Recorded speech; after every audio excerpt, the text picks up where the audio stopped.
Саламатсыздар ма? Менің каналыма қош келдіңіздер. Мен бүгін сіздерге қызылшадан осындай керемет дәмді салат дайындайтын боламын.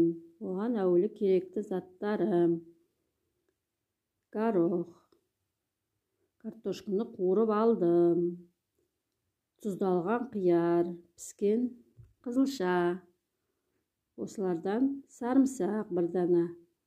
Осылардан салат дайындаймын.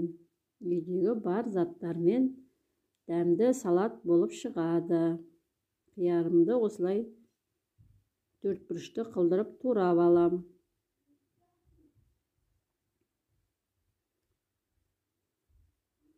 Мына картошканың пісіру жолы осы менің YouTube каналымда бар.